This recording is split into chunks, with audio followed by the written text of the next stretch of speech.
Hola de nuevo, bienvenidos y bienvenidas una vez más a vuestro canal de YouTube, el canal 100 Elementos, en esta ocasión con la primera parte de un video tutorial en el que nos centraremos en repasar cuáles son las características fundamentales y las funciones principales del instrumental básico que podemos encontrar en los laboratorios de química, física, biología o cualquier laboratorio que esté directamente relacionado con el área de la ciencia. ¡Comenzamos! No sin antes preguntarnos de qué está fabricado el instrumental de laboratorio. Bien, como sabéis, existe gran cantidad de instrumental de laboratorio que está fabricado en vidrio, por ser un material bastante resistente, con gran estabilidad y con alta transparencia. El más frecuente en los laboratorios es el vidrio de borosilicato, también conocido con el nombre de Pirex. A pesar de su bastante frecuencia en los laboratorios, hemos de tener precauciones a la hora de trabajar con él. Ya sabéis que no debemos de someterlo a altas presiones ni aplicar fuerza sobre él porque no lo podríamos cargar, ni someterlo a cambios bruscos de temperatura porque también se podría fracturar. El plástico, como segundo material presente en un laboratorio, podemos encontrar materiales diseñados en polietileno, en polipropileno o incluso en policarbonato. La porcelana no es tan frecuente como el vidrio o el plástico, es mucho menos usado, pero tiene la particularidad de resistir elevadas temperaturas.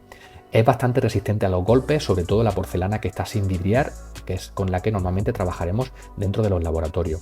Instrumental que está diseñado en metal, sobre todo en hierro y todas sus aleaciones, como el acero. En menor medida podemos encontrar instrumental diseñado en cobre, plomo, platino y bastante frecuente también la presencia de instrumental diseñado, fabricado en aluminio por su ligereza.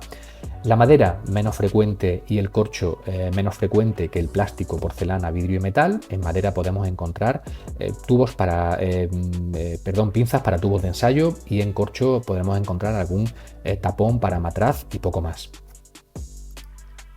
Comenzamos con este recorrido por el instrumental básico de laboratorio, parándonos en los utensilios volumétricos. Como su propio nombre indica, se trata de instrumental utensilios que tienen como principal función la medición de volumen, de forma más o menos precisa que dependerá del tipo de instrumento. Fundamentalmente se van a utilizar para medir volúmenes de líquidos, aunque también se pueden utilizar para medir volúmenes de sólidos, regulares o irregulares, pero en esta ocasión sería de forma indirecta, no podemos leer directamente de la escala. Aquí os dejo un link a un video tutorial del canal en el que os enseño cómo usar, por ejemplo, una probeta para medir el volumen de un sólido irregular. Los utensilios volumétricos los podemos clasificar en dos grandes grupos: los utensilios que se conocen con el nombre de graduados y los utensilios que se conocen con el nombre de aforados. Los graduados son los que tenéis en la parte izquierda de vuestra pantalla y los aforados son los que tenéis en la parte derecha. Son estos que tenéis aquí. Como instrumentos volumétricos destacan, por un lado, la bureta. Es un tubo cilíndrico de vidrio que permite verter cualquier volumen inferior al de su capacidad entre recipientes. Están provistos, como veis, de una llave en su parte inferior, lo que permite la regulación del vaciado de forma más o menos precisa. Se utilizan fundamentalmente en técnicas en química que se conocen con el nombre de valoraciones. Las pipetas graduadas y aforadas también son tubos cilíndricos de vidrio, pero en este caso están abiertas por ambas ramas, por ambos extremos. Sirven para traspasar líquidos de un recipiente a otro. Las graduadas permiten medir volúmenes de entre 1 mililitro hasta 100 mililitros y las aforadas solamente permiten medir el volumen de la marca, esta marquita que veis aquí. Las aforadas pues también oscilan entre los 5 y los 100 mililitros. Existe otra variante de pipeta que se conocen con el nombre de micropipetas. Son unas pipetas automáticas que se usan cuando es necesario verter un determinado volumen varias veces y son de gran precisión. Suelen oscilar entre el microlitro y los 5000 microlitros. El siguiente aparato de instrumento de laboratorio bastante conocido son las probetas, que sirven para medir volúmenes. Las hay de vidrio, de plástico y de diferentes capacidades. Son muy poco precisas y, como ya sabéis, no se pueden calentar. Y por último, los matraces aforados. Son recipientes de vidrio, como veis, cónicos, de cuello muy estrecho, que miden volúmenes bastante precisos. Están aforados porque solamente miden el volumen que indica la marca que aparece aquí, y los hay de distintas medidas, pues como son 50 mililitros, 100, 250 e incluso de 500 o 1 litro. No se pueden calentar ni echar en ellos líquidos calientes. A la hora de utilizar utensilios volumétricos en un laboratorio, hemos de tener en cuenta dos cuestiones fundamentales. Primera, no debemos jamás aspirar directamente con la boca ninguna sustancia, ningún reactivo utilizando una pipeta. Para ello utilizaremos un aspirador de pipeta que hace el trabajo por nosotros. Y por otro lado, debemos de intentar evitar la lectura incorrecta cuando hagamos medidas de volúmenes en material volumétrico. Ya sabéis que cuando un líquido está contenido en un recipiente cilíndrico, la superficie de este líquido no aparece de forma horizontal, sino que debido a la tensión superficial se forma una superficie que será cóncava o convexa en función del tipo de líquido y cuya curvatura será tanto más cerrada cuanto menor sea el diámetro del recipiente. Pues bien, a esta curva se le conoce con el nombre de menisco y es esta que tenéis aquí. ¿Vale?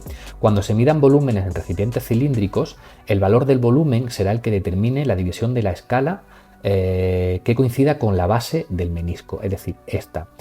Por lo que para efectuar la lectura debemos situar la base del menisco a la altura de nuestros ojos. En caso contrario, es decir, que la base del menisco se encuentre por encima o por debajo de dicha altura, estaremos cometiendo un error de lectura que se conoce con el nombre de error de paralaje.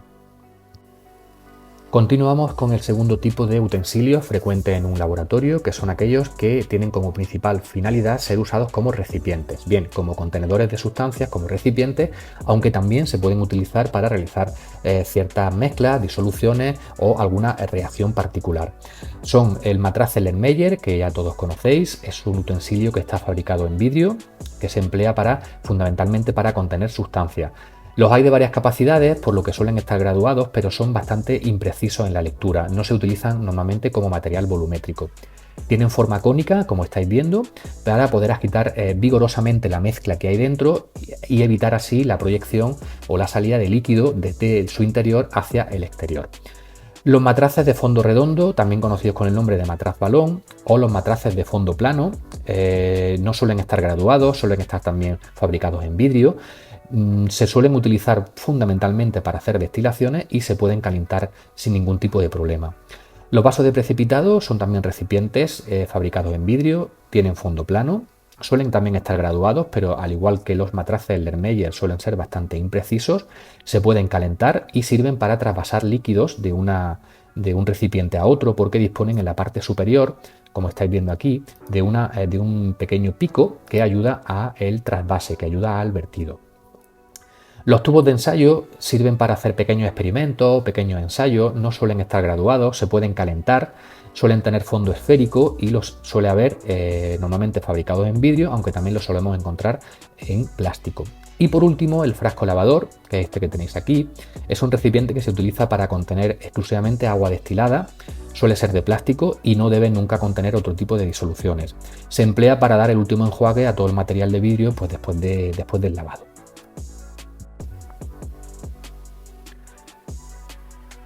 Terminamos este primer videotutorial con un instrumento bastante frecuente en un laboratorio, que es el embudo. Ya sabéis que los embudos tienen como principal finalidad la de separar componentes de una mezcla o simplemente para filtrar o para trasvasar líquidos de un recipiente a otro. El primer embudo que nos llama la atención en un laboratorio es el llamado embudo de decantación. Es un embudo que está fabricado en vidrio, tiene forma, como veis, de globo, existen de diferentes capacidades, de 250 o 500 mililitros. Y tiene como principal finalidad la de separar líquido immiscible porque va provisto de una llave en su parte inferior, como estáis viendo aquí. El segundo tipo de embudo importante en un laboratorio es el llamado embudo Büchner. Es un embudo de porcelana que normalmente se utiliza para realizar filtraciones al vacío, haciendo uso de lo que se llama matraz Kitasato, que veremos en el siguiente videotutorial. La parte superior de este embudo lleva unos pequeños agujeritos, por lo que es necesario utilizar un papel de filtro circular que se ajuste perfectamente a su circunferencia para poder filtrar de forma rigurosa. Y por último, el embudo de vidrio, conocido por todos, es un recipiente cónico que se suele utilizar simplemente para trasvasar líquido de un recipiente a otro, y si se usa para filtrar, pues debemos utilizar un papel de filtro. Hemos llegado al final de este primer video tutorial. Si os ha gustado, darle like, no olvidéis suscribiros al canal y nos vemos en el siguiente. Un saludo.